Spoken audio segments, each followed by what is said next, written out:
Get back in this where we get too off track. As much as I love the stories. Okay, so basically, if you come into this one right here, so I just skipped through a bunch of stuff and just kind of reiterating some of the things that you can do. But I want, just that we just talked about. EOL and so I'll put the example up. What this is basically doing right here is I have if, and then if this right here, handle f open data takes, if there's some problem with this, we can use the die command. And it'll say, can an open file? We looked at this a little bit, but basically what die does is it's going to then spit this out to the screen. Not always the best thing. I actually don't like die, but it's just an example of it. So this is basically your if statement. This is like, instead of checking if the file's there, checking if whatever, this is the whole. This is basically saying it fails to do that. Yeah. That's a nice simple line. It's a nice simple line. It can be prettier though. We can say something better, and we can have it displayed in the right place and all that stuff. But anyway, f close is pretty simple. It's just f close, and then whatever you were using for your handle, whatever variable you're putting that resource in. It basically says, although PHP should close all open files automatically when the script terminates, it's a good practice to close files in your script as soon as you're finished with it, because it frees up processes. So if you don't do fclose, your file's still going to get garbage collected and closed. Okay? It's just that if you do fclose, you're basically saying, I'm done with it. Okay. So here's just a couple other ones. We just looked at this. Read and write in strings of characters. The fread function we use to read strings of characters from a file. Okay? Takes two arguments, file handler, and a number of characters to read. We just looked at that. So in that case, I had 1,000. Here's just 10. So that's not really a big deal. We come down here to the fwrite function, and that is used to write data to a file. It requires two arguments, a file handler and a string to write the file. So basically we open the file up right here, we open it up to write, we come down here, we write fwrite, and then we're putting in handle, which is that point right there, and then that text ABC XYZ. All right, and so fwrite will also just do that's what you use on a pen, I'm assuming, right? What you use on a pen? Like on a pen, like when you're appending, you just use fwrite. Yeah, it's fwrite. It's just going to be with the A in there. Yeah. That's all. Yep, it's going to be the exact same thing. And then it says right here, the first line, it's just basically saying what's going on. And then it says here, as with fread, the file pointer moves to the position after the written string. If we repeat the second line, fwrite appends the same. So if you wanted to, just like I gave in that example with the fread and the pointer, well, this will do the same thing. You'll write to the file, and the pointer will stop right here. And if I don't close that file, I write fwrite again, handle, and this is going to be, in a sense, appending to that file. Because I haven't closed it, you got to remember that once you close it, it's all reset. This is while it's still open. That's all I'm saying. It just works the same way. It's just that the pointer is going to say, okay, I wrote this, and now I'm sitting right here. What do you want me to do? Well, normally you close, but if you wanted to write more, and you're in the write command, not the append command, you can just go fwrite handle and then add more stuff right there, and it'll just keep on writing. Because the pointer is at the end of the file. That's why I want you to understand the pointer concept a little bit. Again, the concept. Okay, just understand this. That's what's going on behind the scenes.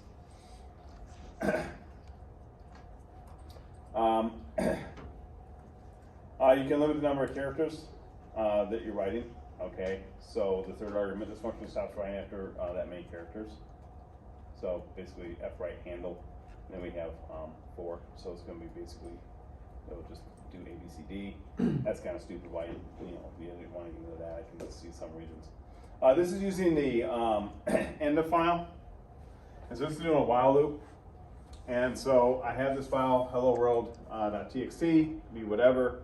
I have text starting off as just a string, and I'm doing a while loop right here, and while, and then I'm doing the false end of file, EOF, file end of file, and I popped in the handle. It's going to now be looping through that file until it finds the end. It's the same concept as the other one, sort of. It's just I'm looping through, and what am I doing? I'm reading, basically text is reading 3 characters at a time. I could have put a BR or a BR after that name, because you'd see it printing out 3 characters all the way down. Okay, but that's all it's doing. So text.equals is concatenation inside my while loop, and it's going to be reading this file. This is the same thing with that pointer concept. Okay, it's going to be reading this file 3 characters at a time, which is stupid, but it's just to show you an example you can do it. Okay, now I'm done. I just echo out the entire text. So in this particular example, this is going to look like just this entire file. It won't do anything. But if I was to put like BR after here or something You're like saying that, like a new you line. put the BR before the exclamation point, you put a dot space, and then the Yeah, BR you just go. closes Yeah, it. you go like dot. Well, if I'm echoing it, I can go dot, BR Oh, you could do or that. whatever, new line, whatever, and it would basically then you'd actually three characters going all the way down.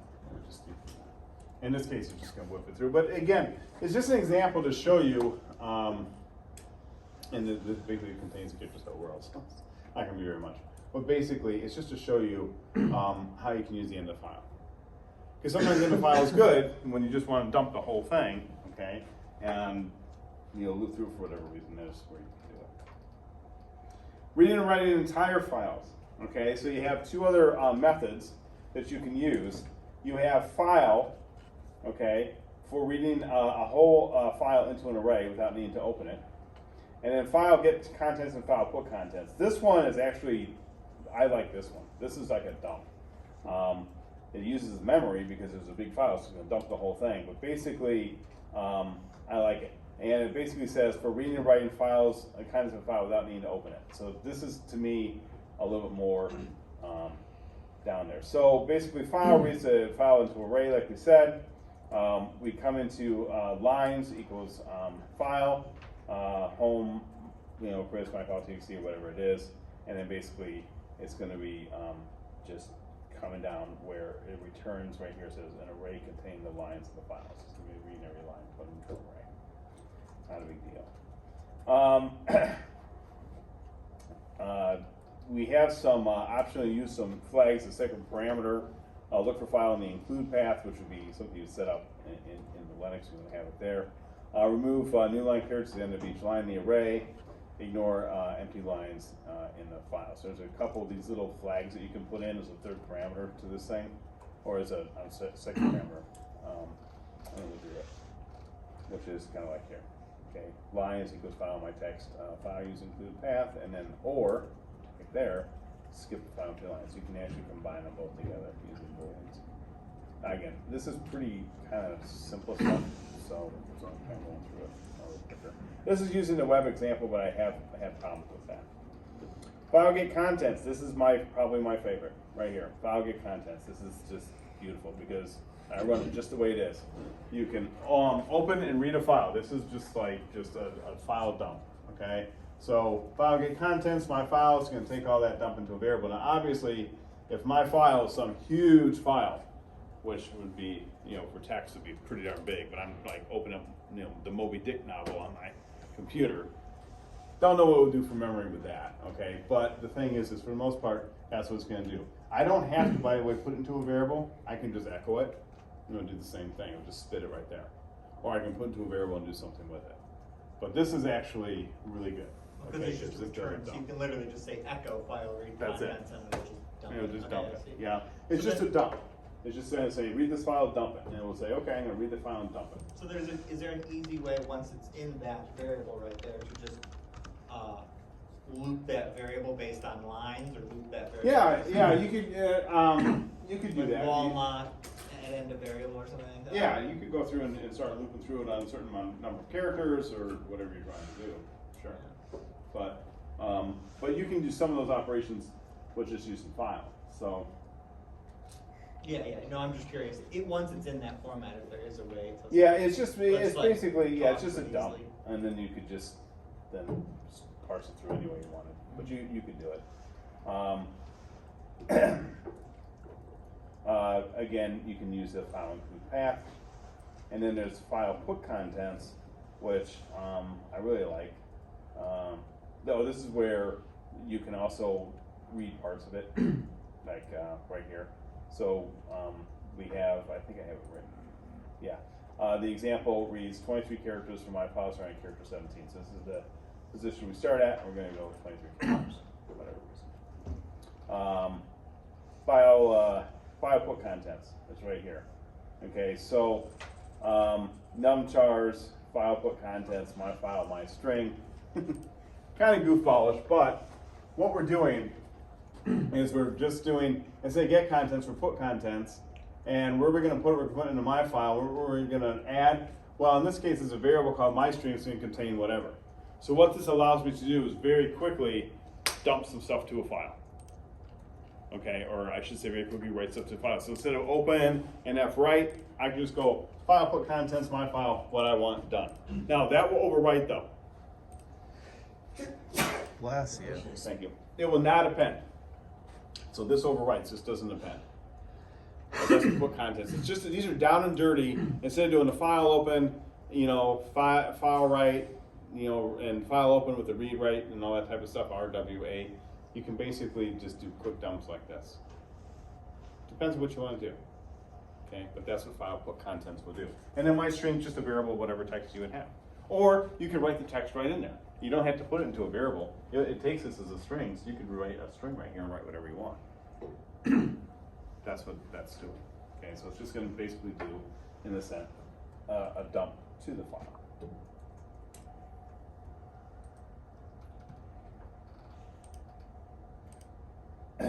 This is where we can do the append.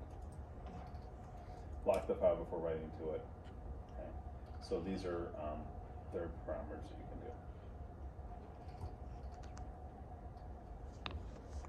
do. Is any of this not clear? But I feel like I'm zipping. It's pretty self-explanatory. You doing all right? Yeah. Last little part here, not much to it. Copy, rename, and delete files. Okay, so not too hard. Copy, source, destination. Is that like is that an actual good copy? Like if you have like a huge, say, picture, not even a huge file, let's just say a picture file, and you said copy this to this, would it actually do it, or do you think it would be special? Everything depends on obviously how big these files are, because they can change things. But today's computers, it should copy it just fine. I haven't actually, to be honest, I never messed with copy on a picture, so I can't 100%. Or anything but text is all I'm asking. Like some kind of binary file, would it actually copy it well enough to be? To be honest, we'd have to test it. I'm gonna be honest, we'd have to test it, okay? Because I have not done a picture or a movie to test to say, yeah, we got it. Just kind of wondering how it works. I would assume, and I don't have a picture sitting with me that I can mess with, but it works pretty similar to if you use a copy command on Linux, for example, that's going to do exact duplication. It's not going to change anything. So I don't see that it would be a problem with that. Renaming is just renaming. Okay, that's exactly what it is. It's renaming the file. So if we do this in the same folder, it's going to rename it. If we do this in a different folder, like we're doing here, it's going to actually move it.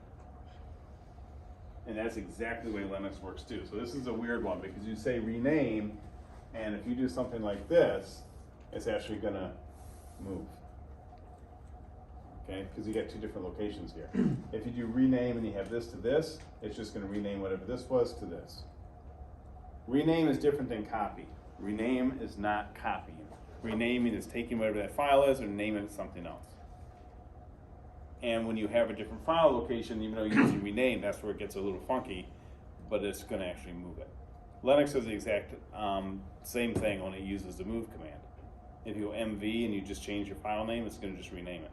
If you change the file location, it's going to move it to it. It's the same thing, and it's confusing. So just remember that rename can basically change the file name, or it can move it to a new location. Unlink is for files only, and it basically deletes it. It's unlink. I don't know. Why is it called unlink? I don't know. I'll call the guy who developed PHP and ask him. I have no idea.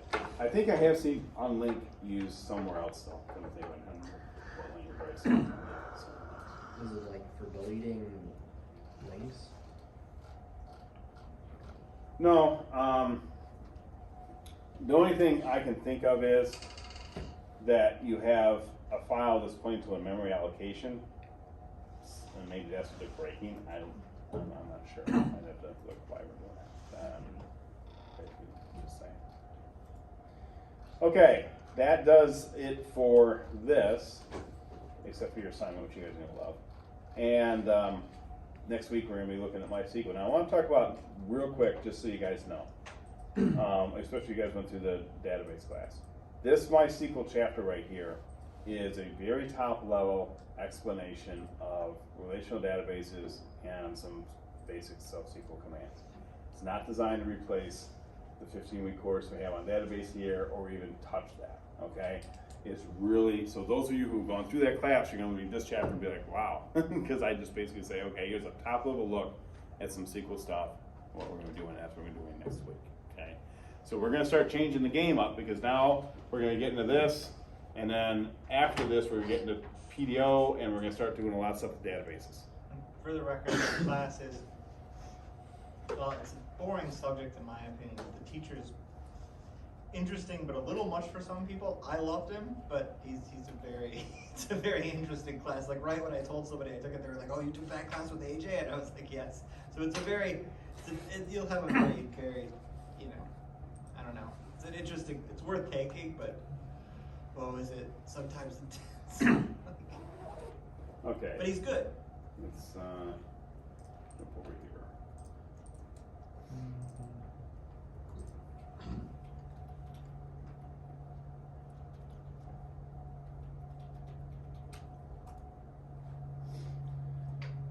All right, remember me for 20 hours. I keep forgetting to check that. Why? At U of M, there used to be one that was like, remember me for a week, and I just clicked it at the beginning of every week. Because I just got so sick of it. Oh, I get so tired of this. This is all because of hackers. We would just not hack stuff. We wouldn't worry about any Well, of this. what it inspired me to do though, because I got tired of typing my password and doing, is SSH key absolutely every machine. Like every Yeah. machine is now keyed in now. Yeah. Like I log into it once, I copy my stuff over, and I never look at it again. Yep. Yeah, and that's actually probably smarter. And while they said there was an argument about whether it was more secure or less secure, but it technically is something you have, right? So. Wouldn't it be more secure?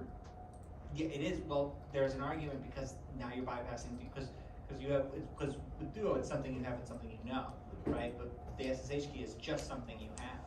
So if you robbed my laptop, technically. Yeah. Okay. If I rob your laptop. Yeah. Hey, you fixed it so you don't change it every year. No, it just happens to pop up. Oh. No, I mean I made it so everything just bypass. Like What? it's just when I go to the web that I have to actually type in a password now. That should be good. Russet doesn't have Duo. No, Russet doesn't have Duo. You guys haven't. It doesn't seem like you guys have spread it everywhere like that. Yeah, it's common. They just sent out an email today saying everything web-based is going to be Duo security. Which means everything else will be releasing. Yeah, I don't know if it will be Russet necessarily, but. Well, they'll do it. They'll do it to the Unix server soon enough. They did it to ours. I mean, everything was web-based first, and then they went. It's just a pain. If your phone's dead, you're so screwed. You are.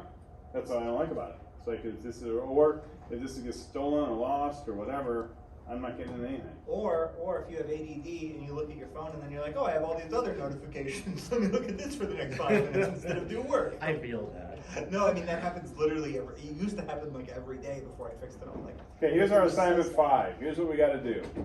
File and directory instructions. User enter a directory name and some textual content for a file. When the user clicks submit, a directory will be created inside of the directories directory. So you're going to need to create that with the name the user just entered. Just to use alpha characters for the directory name, no spaces or special characters. No need to check for it. We'll assume the user does this correctly. So again, we're not at the level yet where we're checking input. Yes, we're going to get there, but we're not checking input yet. So we're assuming that the user does stuff right. So don't try to break it with goofy stuff. Just do what you're supposed to do. I'm not going to sit there on this assignment and try to do some crazy thing. I'm going to do something real simple like test and Scott or whatever. Yeah. You know. Okay, a file named readme.txt will be inserted into the directory that was just created. The text of that file will be whatever the user wrote. So the user is going to basically you're going to have 2 fields. You have one where the user is going to write in the directory name. The second one, the user is going to write in the contents of the file. And what the program is going to do is going to create the directory. It's going to create a readme.txt file. That's going to be a constant, but that's going to that At the readme.txt time, file is yes. going to take whatever input the user typed in the little box. That's it. Sort of. Not all of it, but that's most of it. Okay. Upon successful completion of file and directory created, a link will display at the top of the form that will say path where file is located. If you click on that link, the readme.txt file will be displayed in the browser window. So basically what happens is you're going to create this, file inside this directory. You're going to give me a link that when I click it, I'm going to see the contents of that file in the browser. So are we gonna like have behind whatever that is, are we gonna have like russet 8, that whole thing behind it, and then basically just say wherever you are? That's it. Yep. So basically some kind of PWD and then, or host name PWD and then That's pop it. Yep, that's it. You must create 2 files. One will be the file which will contain your form and a little bit of PHP code above the die type, which will call a class named directories. You notice I had you guys write classes for like everything. And I'm just doing that to get you in that class thinking. That directories class will contain a method that will create the directory and the file. So it's similar to what you guys just did with this project and the calculator project. You just run a class for everything, but it doesn't have to be any big deal class. It's just a class. In addition, the class will check the file and respond accordingly. If the directory already exists, then a message will be displayed saying a directory already exists with that name. So you're going to have to be checking to see if that directory exists. An error message will be displayed as a directory or file cannot be created, which that will be hard to test because it will be created, but still have that written in. All error messages will be displayed on the form page as shown in the screenshots. Note, for this project you need to first create the directories directory on the server. No need to write PHP to create it. So create this on the server and just write chmod777 and it's there. Okay, so if I was sitting here, wrong one. Okay, so I'm sitting here, and I already have one called directory sitting right there. But here's what I gotta do. So you log into your server and you go to wherever this thing's gonna be running, and you just basically go mkdir, because you don't have to do PHP for this, and I'll create a directory called Scott, okay? So I do that, and then you can just go chmod 777 Scott, and there's Scott is right there. That simple. Set that up first. And then you want to worry about permissions denied and all this other crap. Just set that up, and then all the directories that the user's creating will go inside of this guy. But this will be called directories, not Scott. Please don't write Scott. And we're gonna want to do this under our SSH. public HTML. Yeah, definitely has to be under public HTML. Okay, that's exactly where this is. See, everything's under public here. You can see right there. Public HTML. So it's all going to be under your public HTML directory. That's not going to be in CPS examples and other stuff. But yeah, you just create that directory and that's it. And then of course the rest of the project. And you guys can hit me up on the Discord if you end up having problems with some command line stuff. You cannot talk to Jason about this project at all. Oh no. You just want me to remove him from the server? Yeah. Okay. He's to be removed. He's to be removed from the server and never thought of again. Yeah, Okay. that's probably actually. No. I'm not trying to help with the PHP code. I'm saying. No, you're fine. I'm joking. I know. I'm joking. Yeah, no, I mean that's the whole point. That's the whole point. I know you guys do these Discords, and I'm all about collaboration. I just don't want to see direct copy. But I notice that students, for whatever reason, probably because I'm mean and awful, but they like learning off of other students. They just do. They just talk to other students. The problem is sometimes the other students give them the wrong answers because they don't know themselves. That can be a problem.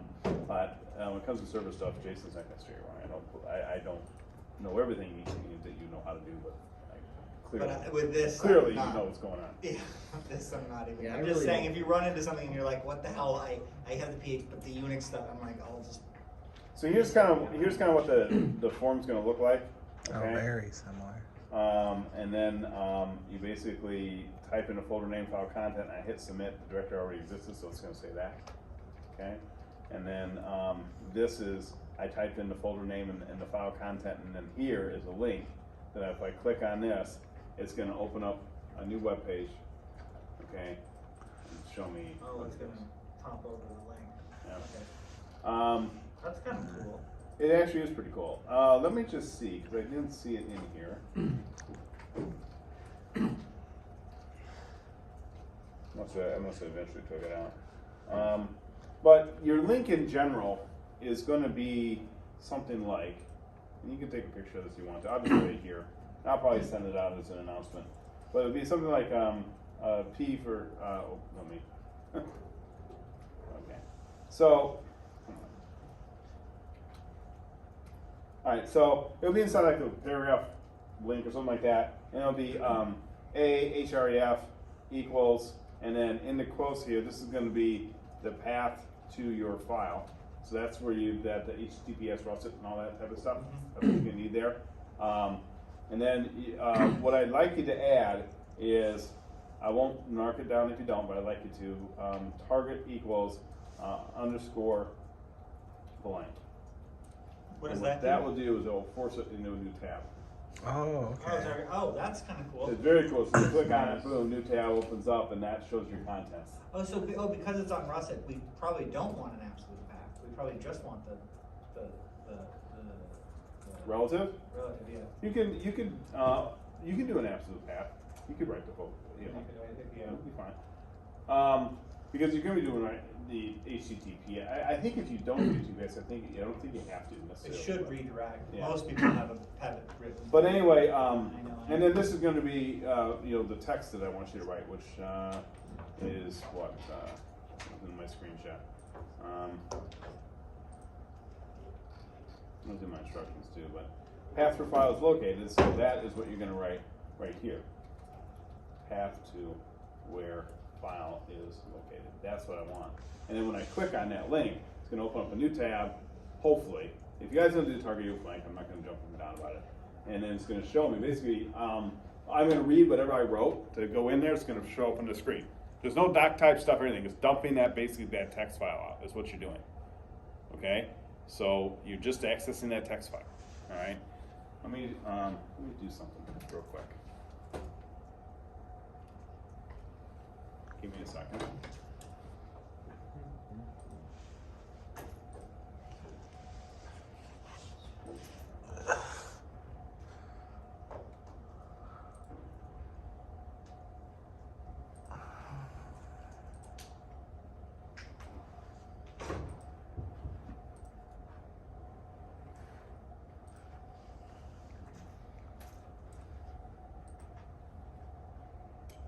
I was going to show you a live example of it working. If you don't want to watch it, you don't have to. Okay, so what we're going to do is, see, I don't like my book there. Alright, so I'm going to go across it. It's frozen or something. Yeah, he has it on freeze. Yeah. Oh, yes. I have it on freeze. You actually can. That's kind of slick. Okay. What's that? Oh, you actually made it freeze. Yeah, I made it freeze, so you guys will see everything I'm doing.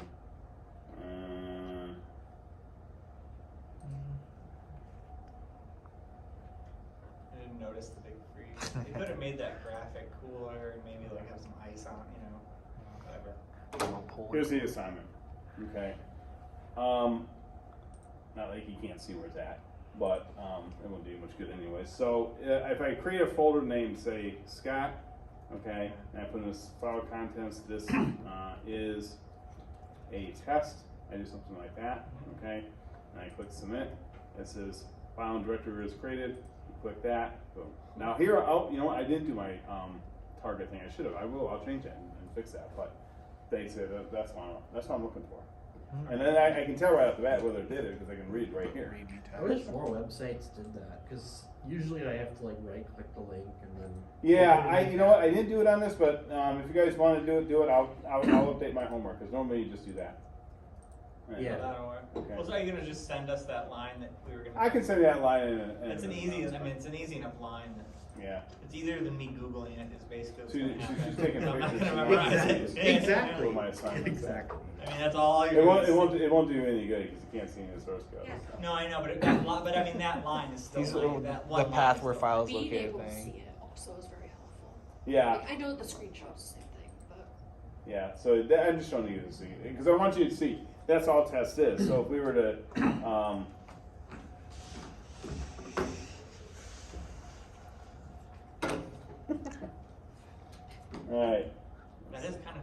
Fine, keep your secrets. I know. I'm just the meanest person there is. Man, if only we could copy paste the entire homework solution. It would make this class so much easier, wouldn't it? Yeah. You know? Yeah, I don't know. So this week's assignment's like, you're like almost giving us a break from last week's assignment. I think so. Yeah, this seems a lot I didn't think that. easier. This is me, okay? I didn't think last week was really all that rough. Well, I accidentally put it. Mine kept outputting the first name and then the word array, and I didn't understand why. I actually had to like look around for why, because I was like, and I grepped for everything, and I couldn't find the word array anywhere. And eventually, I was like, "What is wrong with this?" Right? I just and I found out that I was putting an array inside of an array, and I spent an hour, 2 hours debugging that little vector. Okay, so this is just showing you what was created on the server right here. See, there's a little folder named Scott. Okay, and you see Apache created it right there.